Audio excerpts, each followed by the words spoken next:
All right, well, we're just going to launch right in here. No long introductions, really. And since I'm not giving the guests any long introductions, I thought it appropriate that I not get a long introduction. But I'm director of the Asian Studies Center here at the Heritage Foundation. My name is Walter Lohman. There's a whole basket of issues involved here in China's soft power. And I know we're going to talk to some extent about the phenomenon of the Confucius Institutes and the role they play. But I just wanted to highlight one thing, and that's what sort of most recently has brought this issue to my attention, which was Fred Hyatt's article in the Washington Post detailing the travails of China scholar Perry Link. He put this article out in November. But I thought it really important because it got to the cost of self-censorship. And to a large extent, I think that's what the exercise of soft power from Beijing is all about, is to get people to make this easy and do it themselves. This is just a quote from Fred's article. The costs to the American public are serious and not well appreciated. And he's quoting Perry Link on this. The costs to the American public are serious and not well appreciated. It's deeply systematic and accepted as normal among China scholars to sidestep Beijing's demands by using codes and indirections.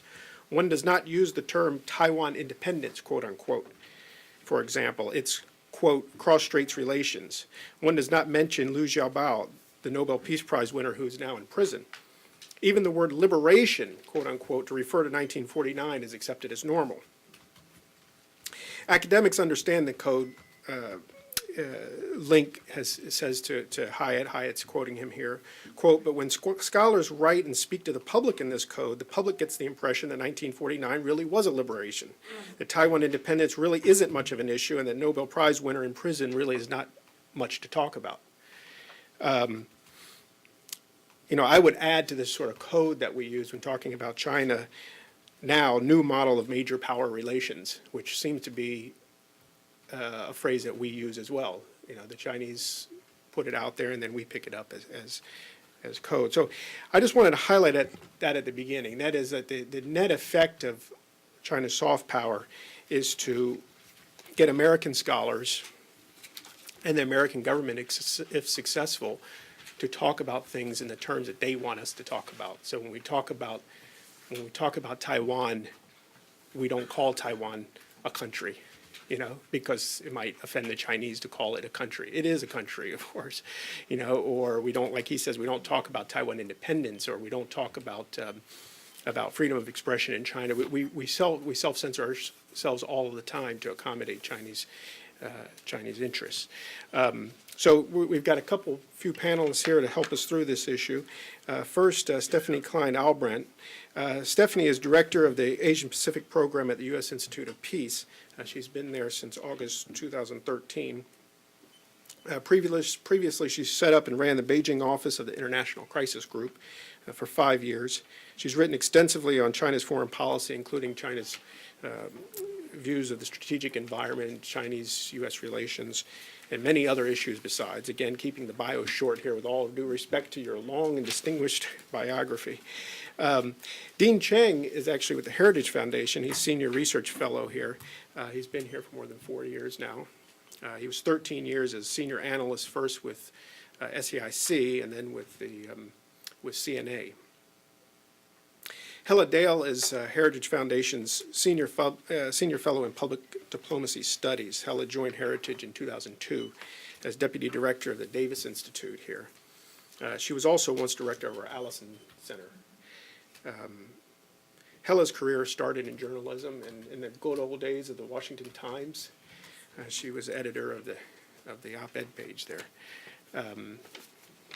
So with that, why don't I turn it over to Stephanie? She'll get us started, and hopefully we'll have some time for Q&A. I didn't realize I was going first, but okay.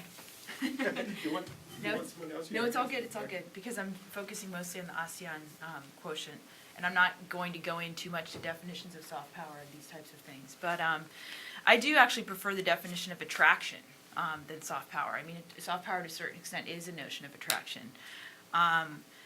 I think that the Chinese think that you can use the government and money to buy soft power, essentially, and that's not quite working.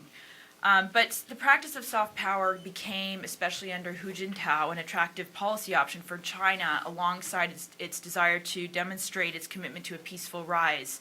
So, particularly during the Hu Jintao era, you saw Beijing using an increasing array of foreign policy tools beyond material hard power in its interactions, especially in East and Southeast Asia, which is the region that I'm focusing on in my talks today.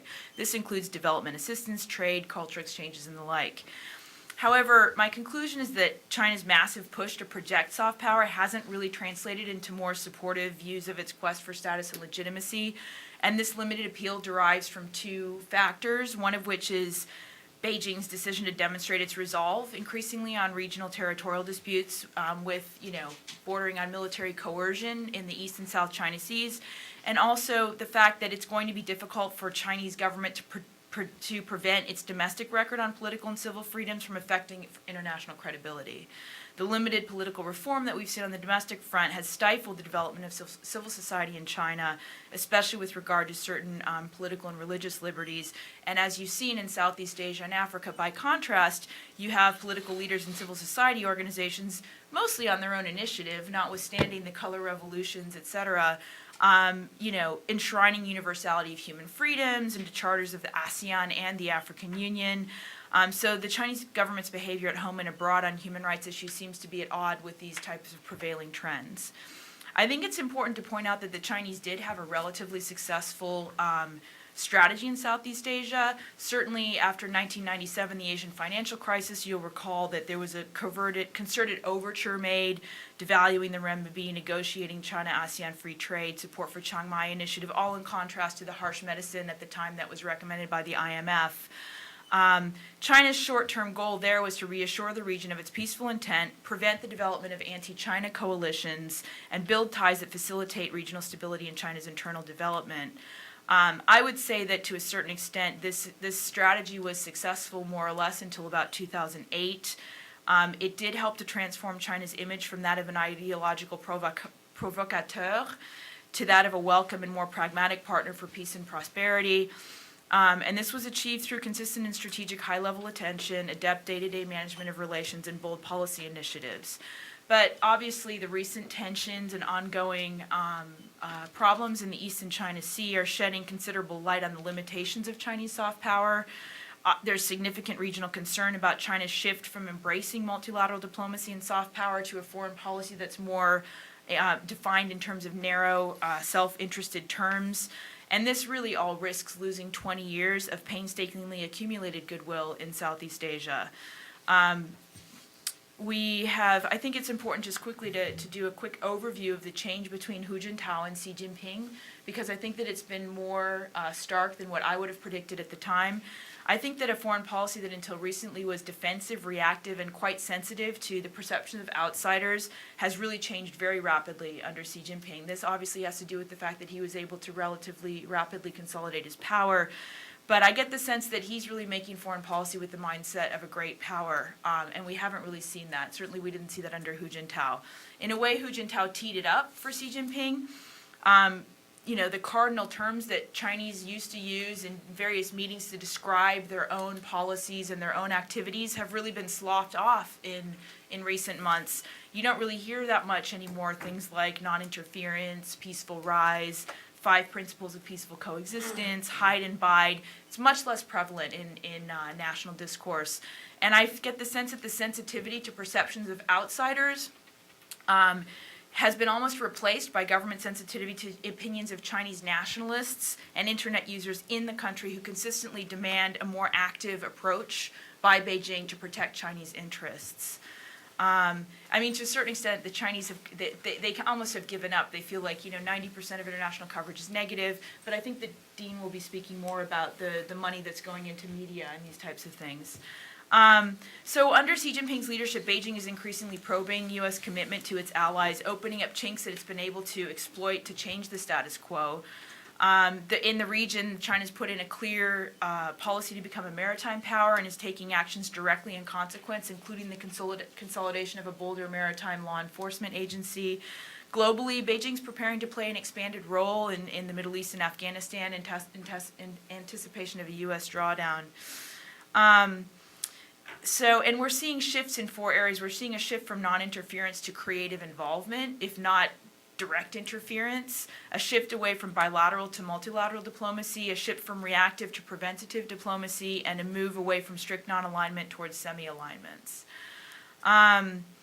I think that there was optimism amongst Asian and Western commentators that had been following, for example, China's moves in the South China Sea, that the assertive actions we saw in the South China Sea from 2009 to 11 were sort of, that China had learned from those and decided in 2012 to sort of take a more reassuring approach towards its neighbors. There were extraordinary measures taken, impressive demonstrations of hard and soft power, including security, economic, and diplomatic leverage for China to get its way in the South China Sea. I'm not going to mention, I think you read the news enough to see what's going on in terms of the ADIS, the Hainan regulations, the establishment of Sansha City, the Scarborough Shoal incident, which is really the result of a tactic that I've termed reactive assertiveness, where Vietnam, the Philippines, or Japan make a move that could be sort of a 3 on a scale, and then China takes advantage of that to sort of make a move that could be an 8 or a 9 on the scale in order to change the status quo in its favor, because it feels that the power balance in the region is shifting and that it doesn't need anymore to really be taking grief from countries, small countries like the Philippines, Vietnam, Japan, and the like. But I think, and I think it's important to point out this sort of the no-show of Obama to the region in as we were grappling with our national crisis. Xi fully profited from this, right? It wasn't planned. He didn't know about it, but he pointedly visited 2 countries Obama had canceled. He buttered up ASEAN as he talked about Chinese backing for Asian infrastructure investment, fast action on Pan-Asian Railway, splashing cash all around the region. Li Keqiang and Xi have continued this diplomacy, brandishing trade and investment deals that a still troubled economy can't match, right, while seeking joint oil and gas deals. But I think that most of that stuff has been hard power with a dose of soft power. I think right now we have a 2-pronged approach inside Beijing. There's a sense of urgency to more proactively counter what are seen as threats, and certainly we're part of that. Certainly we're seen as a country that wants to be present in the region in a way that China feels is inconsistent with its rising power. And China's really looking to shape a more positive security environment along its borders. And this has included new diplomatic activism towards its neighbors. So quickly, there was a Politburo meeting in July. There have been code of conduct consultations in September, and there was an October work conference, all of which sort of signals a new sort of ASEAN Charm Offensive 2, which actually coexists. So it's an outreach, Chinese outreach. They're being much more sophisticated in ways in which they're dealing with ASEAN, finding much more creative ways to put money in pockets of ASEAN countries, and trying to be, let's say, nice to the countries that they feel respect Chinese interests, which of course doesn't include the Philippines and Japan. But this coexists with the continuation of attempts to advance their own maritime claims and push interpretation of permissible activities in the EEZ, which was the result, which was seen in this Cowpens incident, right? Where there was a sense that as China increasingly had access to Guam, maybe it would be less irritated by an interpretation of EEZ activities that allowed military surveillance activities, but we've seen that perhaps that's not the case. How much more time? I'm supposed to just sort of, I'm pretty much done, right? Yeah. Okay. Sorry, I will wrap it up here and turn it over. I didn't think I was going to go first, so I was going to wait to see what they said and then see what I was going to put in, but I had to sort of, great, thanks. That's all right. That's a good start. Okay. Thank you. Thank you very much. Well, good morning. I'm going to be following up Stephanie's comments by saying some of the things that I think might have worked a little better if we had gone first, but it'll all turn out in the end.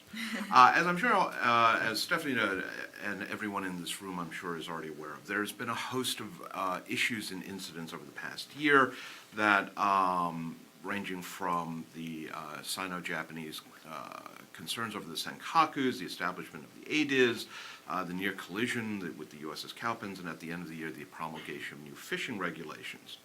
All of these are more hard power focused, but there is also a soft power element to all of this.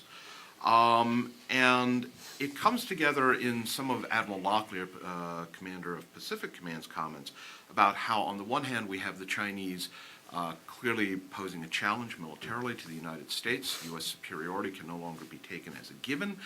But his hope that China would become a security provider rather than a security consumer.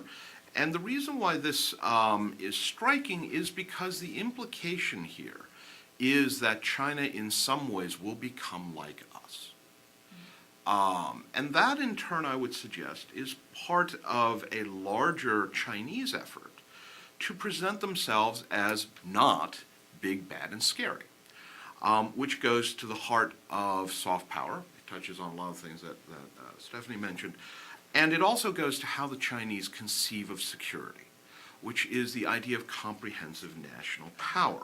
And comprehensive national power, for those of you who aren't familiar with that term, and if any of you folks have come here before and heard me, I'm surprised, because I know that this is one of my little hobby horses, includes not only military and economic aspects, which are some of the obvious ones, but also science and technology, how China is perceived, diplomatic power, political unity at home, but also, and here in particular I think is important, is cultural security. And Hu Jintao, in fact, in December of 2012, gave a major speech on the importance of cultural security. But lest people think that this was somehow Hu Jintao's unique take on things, I would suggest that the whole issue of cultural security, in fact, ties into a much longer-standing Chinese fear of what Deng Xiaoping, the consummate reformer, termed westernization, that China should not, and in some ways cannot, westernized without calling into question its very inherent nature and being. And that, in turn, you can actually see threads of that all the way back to the Qing dynasty, when, in the wake of the Opium Wars, there was a movement in China to modernize, the way Japan had modernized. And conversely, there was a very strong reaction, which you didn't see as much of in Japan, countering that. And ultimately, Chinese modernization under the Qing, of course, failed, and the rest of the 20th century has seen the consequences of that. China, furthermore, sees itself still, in some ways, as a developing country, and therefore has more fear, more concern, paranoia in some ways, but insecurity in fundamental ways that you would not expect from a country that is the #2 economy in the world. You think of China, many people think of it as a nation with a majority of the world's construction cranes. But if you are Xi Jinping, if you're Hu Jintao, if you're Jiang Zemin, you have been thinking of yourself as a country that is still playing catch-up. And in this context, the power of the West is not simply carrier battle groups and B-2 bombers and the like, but also the appeal of the Western model, the appeal of Westernization, the appeal of everything from democracy to alternative culture and perspective. And I think that the Chinese play on all of this through the forms, and are concerned about political warfare, because all of these non-hard power aspects feeds into what the Chinese think of. And by the way, this is a term that we used. This is a term that the Soviets used as well, political warfare. In the 1950s, this was something that all of the major players were employing, because for the same reasons. The recognition that hard power has limited applicability in some ways. Nobody really wants to actually engage in strikes on each other's military forces or countries. Military power is as important as a backdrop, as a context. But in that case, how is the competition between major powers expressed? And here I would fundamentally disagree with Admiral Locklear, because Admiral Locklear's implication is that there doesn't have to be competition at all. We can, in fact, simply expect them to do as we do, because it is in their interest, when in fact soft power is a mechanism by which China can challenge the status quo without necessarily taking everyone to the brink. Now, because time is limited, and I do want to make sure that there is time for Q&A, let me note here that the use of political warfare blurs the line and crosses the line between peacetime and overt wartime. And one of the most important aspects of this is the issue of public opinion warfare. shaping and molding how you are talked about, how you are perceived. The Confucius Institutes are part of public opinion warfare. The expansion of China's media globally is an aspect of public opinion warfare. The effort to shape and mold, as Walter noted from Perry Link, of even the acceptable terminology of how one talks about China is part of public opinion warfare. Why is public opinion warfare important? The Chinese cite a concrete example. In 2003, the United States went to the United Nations for permission authorization to engage in what became known as Operation Iraqi Freedom. And the U.S., unfortunately, failed to obtain that. From the Chinese perspective, then, the American decision to go to war without UN authorization should have elicited a global backlash. There should have been countries that would go and help Iraq. Now, as Americans, we think that's rather silly. If you're the Chinese, first off, it's not silly. But second of all, what is striking, what is stunning to them, is not one country, not one nation was going to challenge the starting assumption that Saddam Hussein's a bad guy. Whether or not he had WMD, whether or not he had anything else, nobody thought that Iraq, under Saddam Hussein, should receive assistance. From the Chinese perspective, that's frightening. Because potentially then, in the event of some kind of conflict involving China, would it be possible that that if the UN and other things didn't authorize it, nonetheless no one would be willing to help China, that in fact China would be contained and constrained, whether it was literal physical warfare, war, political conflict in a softer sense, sanctions, limits on engagement, limits on the ability of Chinese leaders to move about. The Spanish court recently passed judgment on some of the Chinese leaders at the time of Tiananmen, a la Pinochet, that they might be subject to arrest. These are things that worry the Chinese very much. And so they have promulgated a political line. They talk about the importance of how China is perceived. They have a global media network to make sure that China will never be as isolated, as vilified, as contained as Iraq. And when you are the number 2 economy in the world, and you have rather substantial hard currency accounts, you have an awful lot of opportunity and a lot of means to help shape global public opinion. Yes. Well, thank you, Dean, and thank you, Stephanie. Those were fantastic presentations. And I'm going to focus a little bit more on the way that Americans might be experiencing China's soft power offensive, as we call it in the title of this program today. When I was at the Washington Times, as Walter mentioned, I was on the editorial page, and we had written an editorial about Taiwan, a country that many of us admire greatly, and mentioning it, of course, as a country with a government. And we got a very long letter from the Chinese embassy, the People's Republic of China, taking us to task for using these terminologies. This is not a country, and that's not a government. And the United States government does not regard this as a separate country. So you will have to retract this publicly.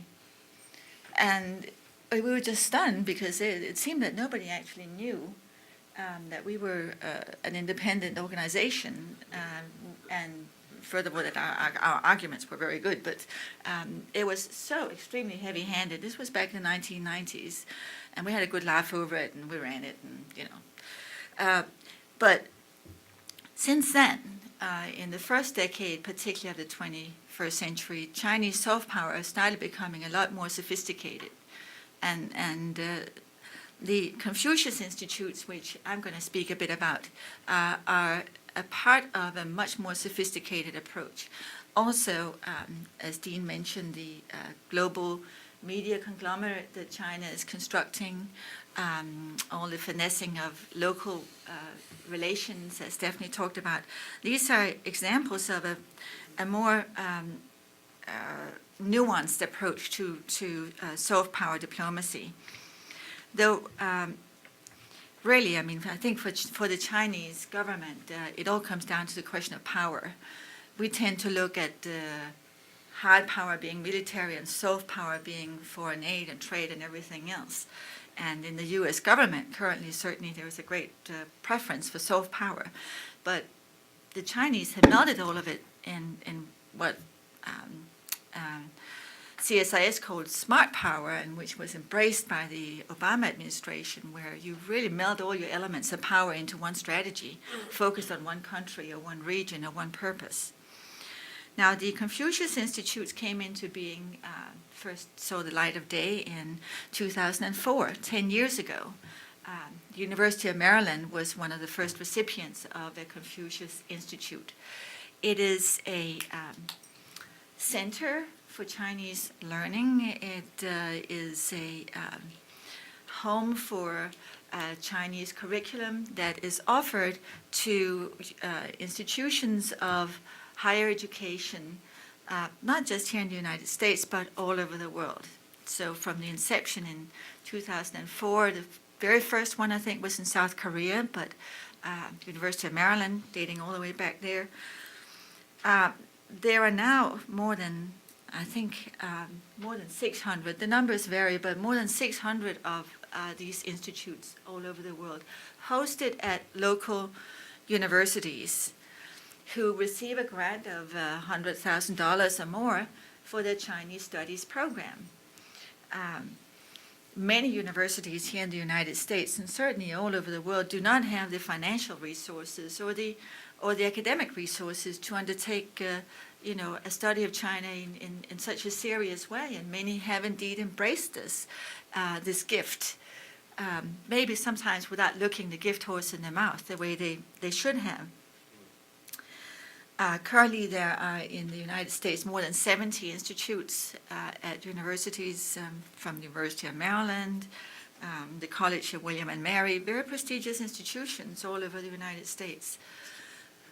Some receive whole buildings, some receive a floor in a department. It can be staffed with professors from China, or American professors can go and study there and get up to speed on their skills. It is a flagship of Beijing's public diplomacy program, and its purpose is to further the teaching of Chinese language and culture. Well, nothing wrong with that.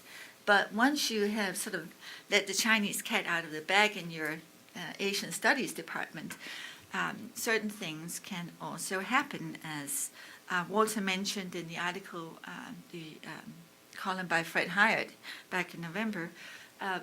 People who have accepted those funds and have accepted the approach from China now also find that their academic freedom can be compromised, because they will be hearing from their generous donors when something happens that is not to their liking. Concerns have been raised at universities here in the United States. There was a long report from Britain about the impact of Confucius Institutes in Britain. And Sweden and Vietnam have also seen reports produced on the subject of how the academic atmosphere takes a turn once the Confucius Institute opens. We may also note the sort of the intelligent design of this, because of course Confucius is not a philosopher who has been much in favor with the Chinese communists, yet choosing this rather innocuous sounding name, shows you perhaps, or would indicate, that we're now about to study, thousands of years of Chinese philosophy, whereas in fact there will be, there is an entirely different purpose behind the exercise. The model that the Chinese government looked at were America centers, which have been part of American public diplomacy dating back to World War II, the German Goethe Institutes, the British Council, very successful, Alliance Française. All of these, however, are not integrated into an academic institution in their host country. Everybody knows what they are and what they stand for, and that they are representatives of the country that pays the bill. in the case of the Confucius Institutes, they integrate themselves into the academic structures and thereby are able to influence the debate much more insidiously. Now, we had a bit of an eye-opening experience on the subject here in the United States Capitol about 4 years ago. There was a hearing on Capitol Hill with where Hillary Clinton was answering to must have been the House Foreign Relations Committee at the time, about what our public diplomacy efforts in the world were up to and what competition we had.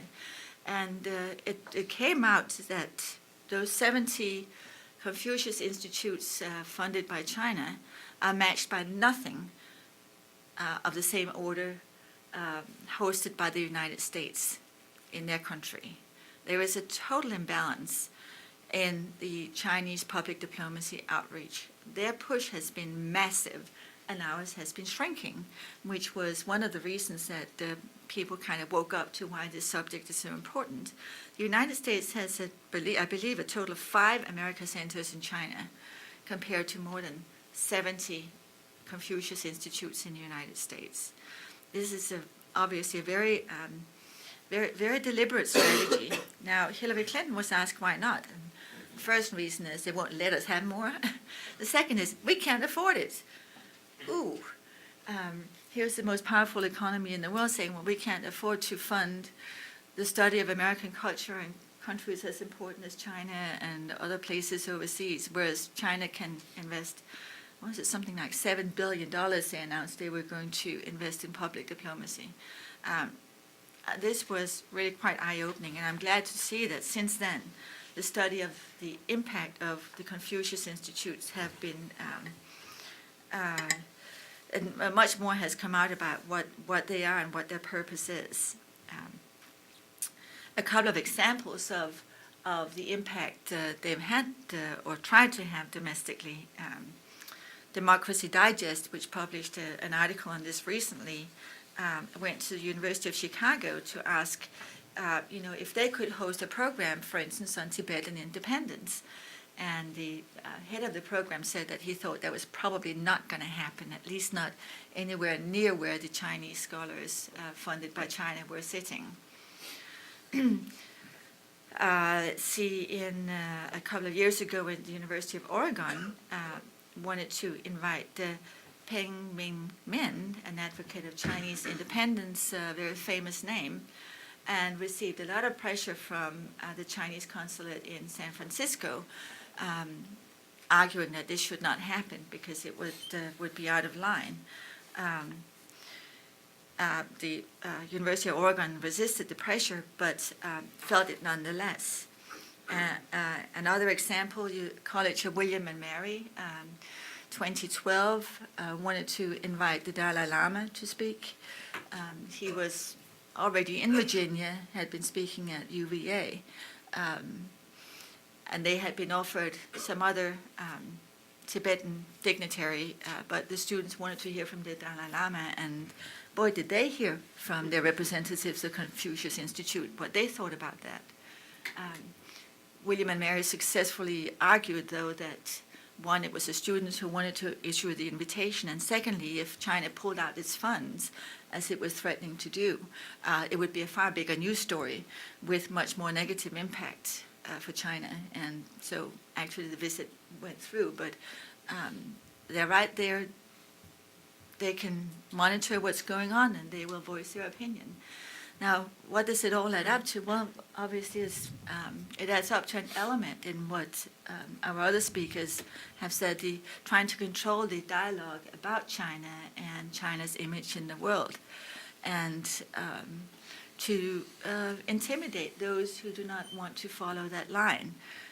It's an element that we all should be aware of, and I'm so glad we had such a good turnout today, because it shows that a lot of people are interested and concerned. Great, thank you, Helen. Well, I was hoping it was all going to add up to the fact that UVA is a much better institution than William and Mary, but then you threw a curveball at the end, and William and Mary. Sorry, Walter. Well, I want to open it up to questions. I've got a couple myself, but I don't want to preempt, so we don't have that much time. Yeah, right here. We've got a microphone here. Please identify yourself, if you wouldn't mind. My name's Arnold Zeitlin, and I teach in Guangzhou from time to time. And I might add that one of the American Library Centers is in the new U.S. consulate in Guangzhou. But because of security reasons, a Chinese has to make an appointment 24 hours in advance to use the place. So you can imagine there's not much of an inflow. Right. The question I want to ask is that the Global Times yesterday said that the Chinese soft power effort was arguably, how do they put it, let's see, I have it here, was of arguable efficacy, that's the way they put it. But I'm wondering if there's any indication of how much impact the Chinese soft power has had in the United States or anywhere else. Maybe anyone want to address that? I mean, I started with the language issue. It definitely has an impact on the choice of language, and then I think our choice of language has impact on policy. One of the things that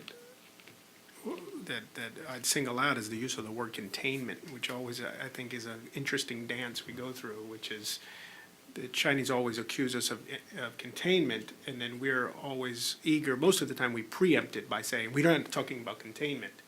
And I always wonder what kind of impact that has on the Chinese policy process, whether they're purposely keeping us on our back foot, because containment is really kind of a ridiculous charge in this day and age. But is it a way for us to backpedal? So, I mean, as you think through the impact of the soft power, what do you think about that? Why don't you start, Dean? Well, I think that one of the most interesting things to start on the security side is how China is in some ways Lord Voldemort, he who must not be named. You say that after Cui Tiankai's op-ed. No, actually, I said that before Cui Tiankai's. I'll testify yes, to that. Dean has said that so- for a long time. He just didn't put it in print. That was Yes, the problem. yeah, no, I know. Japanese said it after. But yes, there's both the Chinese and the Japanese, and actually it's an example of soft power that works the other way. When you use the word Lord Voldemort, everyone on the planet, certainly anyone who has children above the age of 8, understands exactly who you are talking about. That reference there. And again, this is one of the things that in some ways bothers the Chinese, is that there are very few Chinese characters. Confucius is perhaps one of the few, Sun Tzu might be a rival, of being globally recognized as, who is that? What do you mean? So if you take that as an example, the fact that there is no Chinese version of Lord Voldemort, universally understood and recognized cultural touchstone and reference, then yes, it hasn't yet succeeded. But I do believe that the Chinese are a patient people, and that they also understand that public opinion and soft power is not hard power in all sorts of ways. It isn't physical necessarily, but it also is a very long-term impact. It is like gravitational pull. Gravity doesn't simply, suck planets, despite bad movies, down the maws of stars and things, but over time it shapes everything. And so I would suggest that, whether it is Global Times trying to poo-poo something because it's a party line, because there is more attention paid to Chinese soft power, or whether it is because Global Times' editors are perhaps a little more Western than they care to admit and perhaps are more impatient, I think that in the long run, taking a Tibetan example, when the President of the United States chooses not to meet with the Dalai Lama, as President Obama did, soon coming into office, that suggests an efficacy of soft power. There was no threat that if the U.S. President meets the Dalai Lama that China would nuke Pearl Harbor or impose economic sanctions on the United States. It was simply understood. The Chinese themselves didn't have to say anything. It was just understood the feelings of 1.3 billion Chinese, minus 200 million or so Tibetans, would be hurt. And President Obama obeyed. Well, I think if you look at this in the long term, in the long run, I think Dean is absolutely spot on, that the image of China is changing. Maybe changing not, in every specific way, but certainly I think over the past 20 years, over the past decade, it has changed enormously. China, particularly cultural, I think China has made huge advances in selling itself. I mean, I believe now I was looking at an index, I think it's now listed as the world's third tourist destination behind the United States and Italy. Has bumped out France. That's no small achievement. Now, what China is able to do in terms of its cultural appeal, which is enormous, its history, its art, it has so much, it's so rich, it's so much to offer. Its political system keeps getting in the way, unfortunately, because it is so unpleasant and behaves in such unpleasant ways that it undermines its own soft power efforts to a good degree. But most people have a very favorable impression of Chinese culture as opposed to Chinese politics. And I think over time that does change perceptions very profoundly. The Beijing Olympics, I think, was an example. Of course, the news stories about the opening ceremonies and things kind of got pretty silly, but China is showing itself as a completely different country, and people are, I think, accepting it as such. Let me come back, Stephanie, because you talked a lot about Southeast Asia, and is there a big difference in the impact of soft power in the way that the way it was represented in the Charm Offensive that you referenced? It's now ended about 6 years ago, maybe five or 6 years ago. Is there a different way that this interacts in Southeast Asia? My guess is yes, that it doesn't matter so much what Southeast Asian populations think about China, that the Chinese locked in a lot of gains several years ago that are hard to reverse because they're already plugged into the ASEAN system. ASEAN and so they're loath to change, and once you get in there, like the Chinese have, there's not much that you can do. But how does it differ? I think one has to point out this Sinicized, Southeast Asia, most of these countries have, long-standing histories with China, Chinese populations, et cetera, so they're operating in a different environment. What I think is interesting to compare is the difference in the success of China's soft power in some of the sort of larger economies like South Korea and Japan versus some of the smaller economies, Southeast Asia, and the ones that are particularly susceptible to Chinese sort of pressure or soft power, which would be sort of the Cambodias, Laos, and these types of countries. And I thought it's interesting, there was a full study done relatively recently. In South Korea, the general public tends to rate China's overall soft power more positively than Japan. That's probably not a surprise. But Koreans still rate the U.S. and Japan higher. And South Koreans believe that the U.S. has the greatest economic soft power, closely followed by Japan, with China trailing both countries still by a significant margin. In terms of human capital soft power, Koreans rate China lower than the U.S. and Japan, but generally on par with or above South Korea. They also rate the U.S. and Japan ahead of China in terms of cultural soft power, while the authoritarian political system and questionable human rights record land China obviously much further behind the U.S. and Japan in terms of political soft power. And people, posit that Seoul's proximity to Beijing, geostrategic considerations regarding North Korea probably explain why South Koreans make less of a distinction between China's soft and hard power. And according to Scott Snyder at CFR, about 2/3 of South Koreans held negative views towards China at the end of 2011. And a poll taken in early 2013 showed that 75% of South Koreans were concerned about China's power and influence. So we're seeing unprecedented support for the U.S.-Korean alliance. I think So it's not working very well it's in not Northeast Asia. working well, but it's not working that well. And here's the deal. Countries in Southeast Asia don't want to be told to choose between China and the U.S. They want the U.S. to be in the region to stand up for rule of law, for UNCLOS, for freedom of navigation, for all of these, frankly, ideals and norms. And generally speaking, they haven't wanted us to be too overbearing or left-footed about it. You know, we went in with Hillary Clinton to Hanoi and sort of came into the South China Sea issue, and Vietnam had been lobbying that for years, and finally when we came in, all the ASEANs were like, well, that was great, but could you have just done it a bit more discreetly? You know, like, we got egg thrown on our face. So the biggest fear that these countries have is they're gonna have to choose between China and the US. But because of China's sort of missteps in the soft power department, which is that whatever money they're spending on Confucius Institutes, et cetera, is overlooked because the AIDs, for example, all of these countries in Northeast and Southeast Asia do the read across for their own region when something happens in the other region, right? So the AIDs has really sharpened the focus and the fear of what China could do. And then that Hainan regulations followed soon thereafter.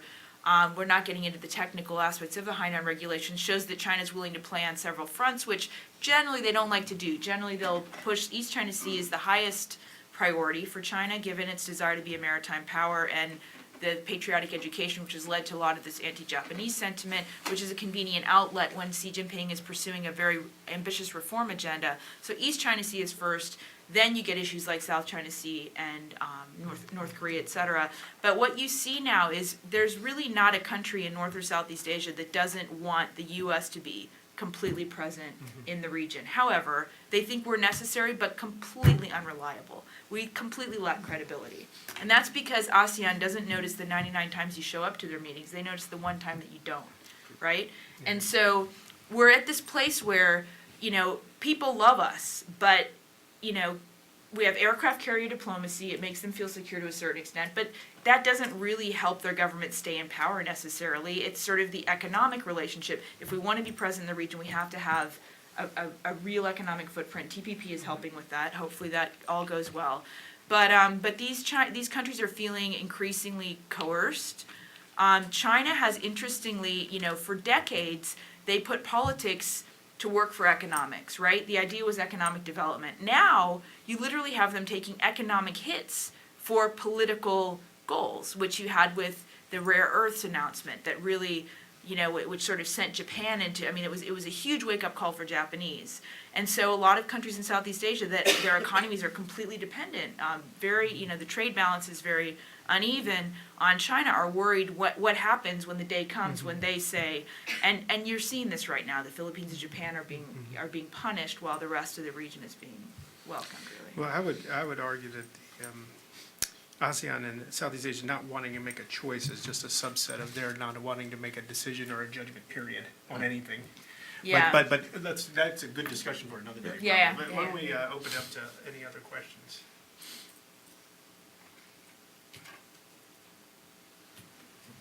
Yeah. Leah Liu from Voice of America. I'm just wondering, the recent moves taken by China, what kind of impact it will have on the Obama administration's pivot to Asia, and especially the ADIZ and all that. Thank you. Yeah. Dean, what do you? Well, who knows? It might make Secretary Kerry take a break from visiting the Middle East. I believe he is currently on his 12th visit there since assuming position. It makes you wonder sort of if there hadn't been a pivot to Asia, how would he have just gotten an apartment somewhere over there instead? The pivot to Asia was a wonderful phrase. It would be, I submit, far better if there were some substance to it. The lack of substance is a combination of factors, beginning with the larger issue of our own economic problems, which both of the other speakers have also alluded to. You know, we need to get our economic house in order. That means making some hard choices, which will inevitably have effect on military spending as well. That being said, the way sequestration has been implemented undermines most of the ideas behind the pivot to Asia. The Chinese can count, the Japanese can count, the other Asian nations can count. All you have to do is take a look at global math scores to know they can all count. And that is We reflect. can't, apparently. Yes, well, and there you go. I mean, that's how we're doing things, it reflects that. You know, if you start reducing pilot training hours, ship steaming days, you know, marine, I think they're still called amphibious readiness groups, the number of days they are out there, and then you say, but we're pivoting, you know, I think the American euphemism is that might be a misrepresentation. You don't want to use any other words. That could get you into political trouble. But at some point, when the Chinese are expanding their military and increasing training and doing all of those sorts of things, you wind up asking the question what that pivot really means. And North Korea hasn't gone away. Chinese naval deployments haven't gone away, and regional tensions haven't gone away. At some point, that pivot, you know, people are going to ask, if you've pivoted, where are the forces? There is a crisis here. Where are the Americans? And, you know, if you show up for 9 out of 10 of the crises, 9 out of 10 of the issues, and you don't show up for one of them, oh my God, the Americans have abandoned us. Although the Manila, that got us a huge amount of goodwill. Yes. Being able to bring in, and that's the kind of capability we need to maintain. And that is. Because that's That's right. huge soft power.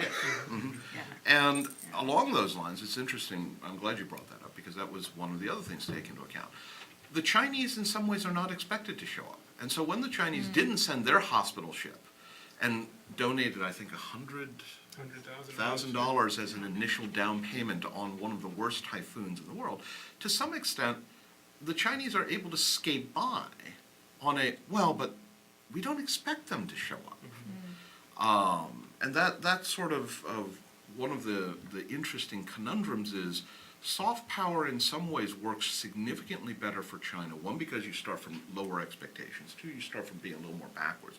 But three, you also have the piece of geography. When people say, please don't make us choose, I think Americans assume, because then we'd have to publicly say we're in your side and we'll alienate the Chinese. I would suggest that as China's economy has risen, China's military capabilities have risen, and matter transportation hasn't gotten to the point where you can beam countries 1 inch further away from where they are. What that means is that China's geographic reality of being right next door and you can't leave may mean that these countries are saying, please don't make us choose because we may choose China. And we don't think of that as a natural default, but it may well be. Yeah, I mean, yeah, there's a lot we could go into there that is about ASEAN's own strategic decision-making. But, you know, on the pivot question and how much it's been substantiated, it's interesting that one bit, in fairness, administration's not selling it this way, but I've seen a few articles selling the replacement of the George Washington in Yokosuka with the Ronald Reagan as being a sign of our pivot. So we're basically bringing one ship back for refueling, and we're replacing it with another ship from San Diego. So we're still net one carrier down. But the fact that that's not being taken out of Asia is supposed to be a part of the pivot is kind of strange. I mean, I would impact on the pivot of recent activity, like the ADs and like the new fishing regulations. I think it does create more demand for American involvement. And so it does, I mean, it does have that impact, and something that I think all of us that interact with Chinese officials and scholars have tried to argue incessantly, you know, when we're charged with causing trouble. You know, it's that literally, seriously, no BS, those countries are coming to us and asking us to get more involved. And granted, there starts to be kind of a back and forth and things take on a life of their own. But there's a very strong demand signal for American involvement in the region. I think Stephanie got to that in large degree too. And so these recent things, I think, just reinforce that there's a need for the U.S. presence. The problem is that we can't always say it, and actually, in my opinion, we shouldn't always seek to say it in exactly the way the Singaporeans tell us to, or anybody else in the region. And you know. frankly, it really does have to be much broader than military. Yes. Yes, It needs to be cultural, it needs political, economic, that stuff, you know, the Pentagon can turn on a dime in a way that other agencies can't. Some of these other, you know, softer, sort of smart power agencies that do diplomacy are not as well funded. It's just vital that the pivot is more than seen, because that is what gave rise to the whole containment story, which is now, you know, conspiracy theories, you can never disprove them, right? The more you try to disprove it to the Chinese, the more it's clear that it's a conspiracy and that it's containment. And this is a long-standing thing. It's sort of in Chinese thought, you know, which goes back to the victim mentality, the 100 years of humiliation, et cetera. We're not going to get out of that. But the reality is we need to be present across the board, and there's a lot of steps that can be taken in that regard. Great. Did you have anything else, Hella? Getting close to the end here. No, there was. Closing thoughts? Yeah, well, just one, if I could have a closing thought on something that I haven't mentioned, with a little soft power competition between the United States and China. What almost happened at Voice of America a year or two back, where the Chinese service was almost closed down because Chinese make it impossible for programming to go on the airwaves, had, you know, caused a good deal of outcry, and also was kind of a wake-up call for people who are interested in soft power diplomacy and competition between the United States and China. And on the other hand, at the same time, we have spoken about this massive global media empire that China has been working on, and even to the point of opening offices just down the street from where we're sitting, and on Times Square, New York. So I just hope that programs like the one we're having today will kind of help highlight that we're in a competition, at least, as at least you could call it, between ourselves and China for our global image, for reaching out to global publics, and it is intense, and we can't forget that. Can I make a last anecdotal comment? Please. So there's a show in Las Vegas now, playing at the Palazzo Theater. Have you heard about it? It's called Panda, with an exclamation point. And, you know, this is interesting, you know. Panda. Panda. It's one of it. You have to check out the photos because they're pretty insane. It's a one-of-a-kind production that will leave audiences in awe. A visually stunning show which follows the heroic quest of Long Long, a warm and caring panda on an adventurous mission to capture his beloved peacock princess from the malicious demon vulture.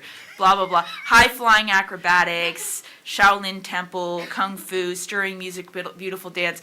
You have to check it out. It looks very interesting. And of course, I think it's important to note that the purchase of AMC theaters, the way in which all movie directors now go to Beijing to get Beijing sign-off, and they literally change scripts because they're looking for a Chinese audience. We haven't talked about this, but you know, there's a lot happening in the cultural sphere. Yeah. Cheers.